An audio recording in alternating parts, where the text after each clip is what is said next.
Welcome back to the Property Punch podcast and Happy New Year to everyone tuning in. It is officially 2026 and we are so excited to be back to have honest conversations around property, wealth building, and long-term thinking. I'm Thabo, and as always, I'm joined with my dad, property mentor and co-host, Washington. Happy New Year, everyone. It's always good to be back on the mic. A new year always brings reflection, but it also brings clarity. And I think this year, more than ever, we are going to be very intentional about the conversations that we're going to have on this podcast. Exactly. And today's episode really sets the tone for this whole year. What we're looking at today is something that we see constantly. People often say either property didn't work out for me or I tried doing something in property, but I failed at it. And we're going to deep dive into those stories today. In reality, and most of the time, property didn't fail them. They just didn't have the patience to stay long enough. And that is a very important distinction. This episode is for anyone who's feeling behind, stuck, frustrated, or questioning whether property is even worth it anymore. We're going to break down what is real and what isn't. So, if you're listening to this and you feel that progress has just been slow, or you have had a tough year, or even a tougher period over the past couple of years, or you've just been tested, it doesn't mean that you're failing. Very often, it just means you're in the middle of the journey or the process and you haven't reached the destination as yet.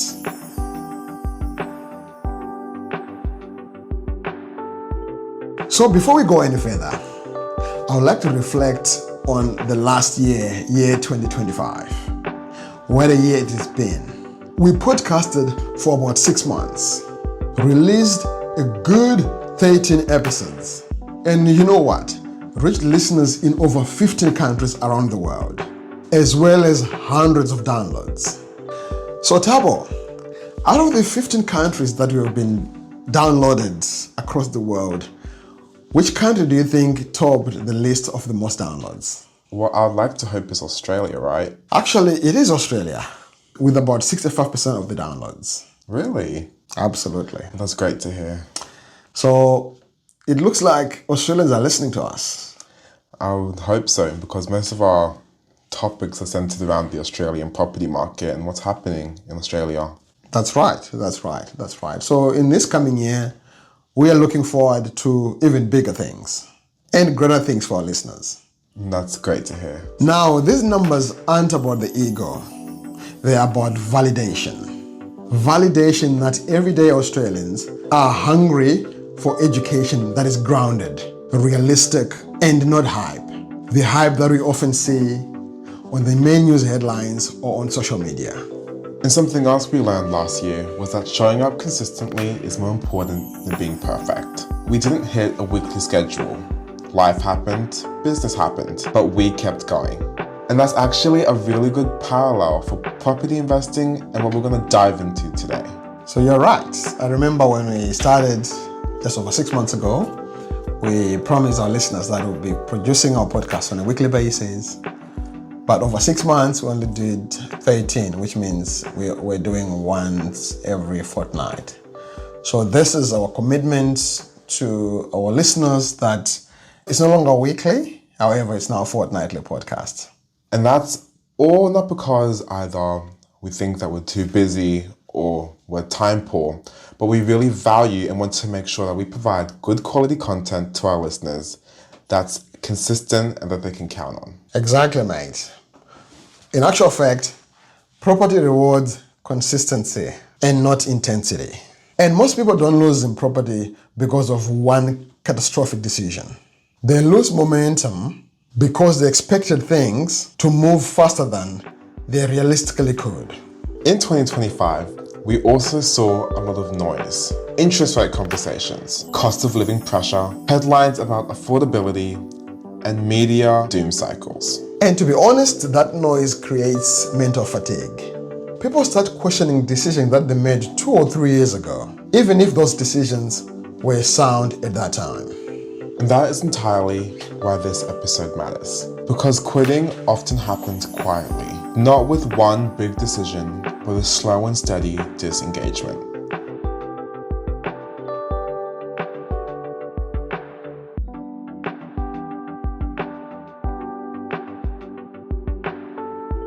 So that was our 2025 in reflection.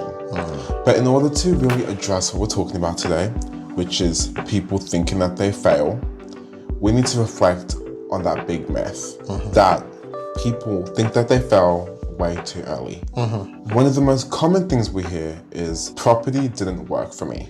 And when you hear that on the surface, it sounds final. But when you unpack that statement, here's usually what it looks like in real life. Someone buys one property, they hold it for a very short period of time, maybe 1 or 2 years, and then they face a challenge. Maybe interest rates go up, rent doesn't move as fast as expected, even their life expense is increasing, and boom, fear creeps in. And then they stop, they sell the property. To me, that's not failure. That's quitting during the hardest time of the journey. And the uncomfortable truth is that the early years of property investing are not glamorous, are not fun, and are often the hardest. They're slow, they're quiet, they're sometimes boring, and emotionally, they can feel really heavy. You know what? That's very true, what you just said. Because you're doing all the work, but the rewards haven't showed up yet. There's no big validation, no dramatic shift in lifestyle, just your responsibility. We had a hypothetical client we often talk about internally. Let's call her Sarah. Sarah bought her first investment property at 32. It was neutral cash flow, nothing flashy. After 2 years, interest rates went up, her repayments increased, and she started questioning everything. She felt like she had made a mistake. I remember we often talk about Sarah as our hypothetical client, but you know what? The property had grown modestly. The rent had increased slightly, and most importantly, she had built discipline and confidence. If she had sold at that time, she would have locked in stress and walked away thinking that property doesn't work. But staying changed the outcome completely.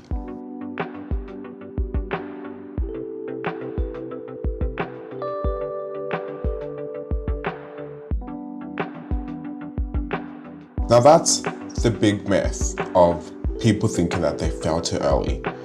But why do people really quit? And why is it always in that early stage? So in this segment, let's break it down. Why do people quit too early? Thabo, there are 3 reasons we always see again and again.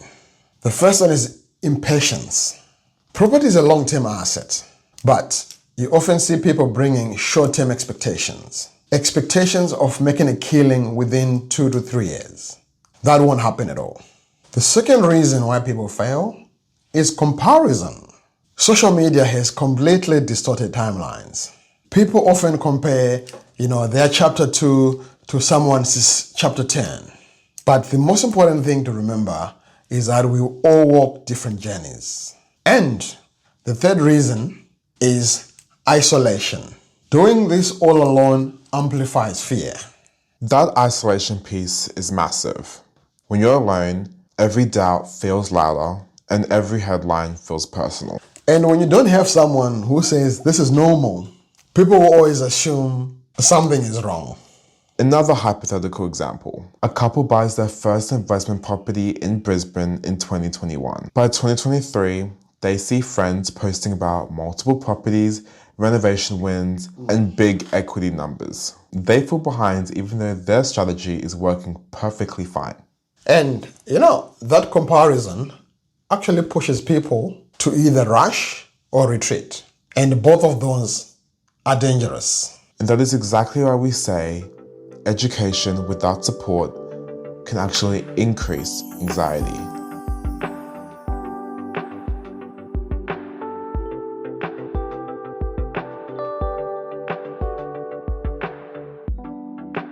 Now that's all from the client perspective, but I think it's also important to get and add another dimension to this whole topic, and that's from the mentor themselves. Let's dive into what mentors see that many clients often cannot. So what do mentors see that most beginners can't see themselves? Good thing you asked. Good mentors see perspective. We don't just see one journey. We often see hundreds. We see that year 1 is about understanding. Year 2 is about patience. Year 3 is about confidence. And year 5 is where compounding starts to feel real. But unfortunately, most people quit between year 1 and year 3. Right before things start to click. Mentors help you to zoom out. We remind people that property is not linear. Growth doesn't show up every year. And confidence doesn't show up all at once. And what about patterns? Do you also know when fear is emotional rather than factual? Absolutely. And that's very powerful because emotions feel real, but unfortunately, they are not always accurate.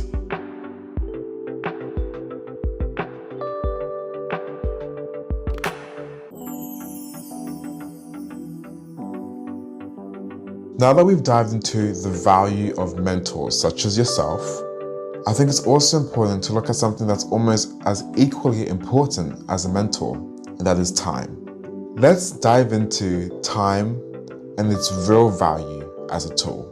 There's a phrase everyone often hears that time in the market beats timing the market. And I know at this stage it can sound very boring, but it's incredibly true. Did you say it sounds boring? I think it does because we say it all the time. Property rewards patience and not brilliance, not clever hacks, just patience. If you stay invested, stay educated, and stay supported, time does most of the work for you. But staying the course is hard when emotion kicks in, especially when life changes. For example, kids, jobs, expenses, you name it. And that's why structure matters. Having a clear strategy as well as clear accountability. When structure is missing, emotions fill the gap. And that's when people start making decisions based on fear rather than facts. How many times have we seen this? So many times, this issue happening over and over and over and over and over and over and over again. Maybe you should just show people this episode. Say, before you get into property, watch this episode. Yeah. We'll make it compulsory.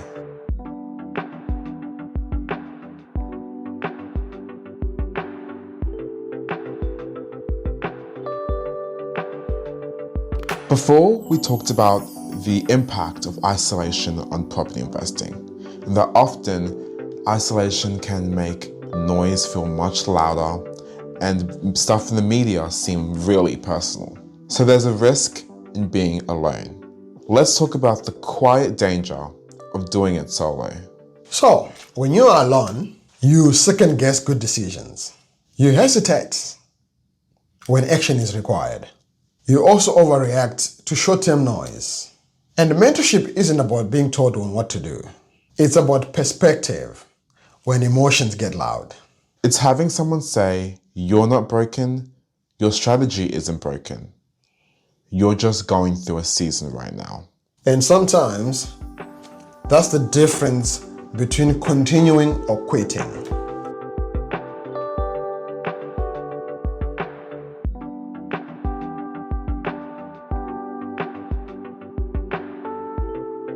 With all that talk about quitting, we haven't actually gone through and talked about how clients can actually stay in the game and hopefully see success. So Dad, take it away.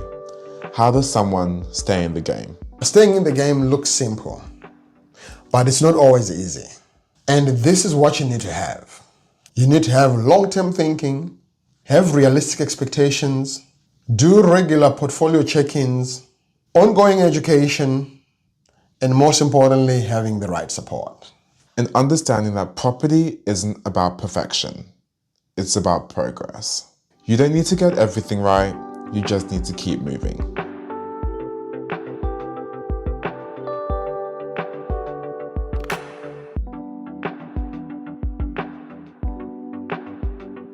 We've talked about and gone through a lot in today's episode. From the big myth itself that when something's not working for you, you should quit, to why people quit, people quitting too early, the impact of mentors and time in property investing and how clients can actually stay in the game. But let's do one big reflection and recap of everything we've dived into today. So here is what you need to remember. You don't need to be smarter. You don't need to be richer. You don't need to be luckier. You just need to stay in the game long enough. Your action this week is simple. Ask yourself, am I failing or am I just too early? And remember, perhaps every investor that you admire right now felt exactly the same way that you're feeling. A feeling of fear and a feeling of doubt. Therefore, keep pushing and make sure that you get good education. That's episode 14 of the Property Punch podcast. Subscribe, share this with someone who needs perspective, and we'll see you in the next episode. Sip smart, invest better.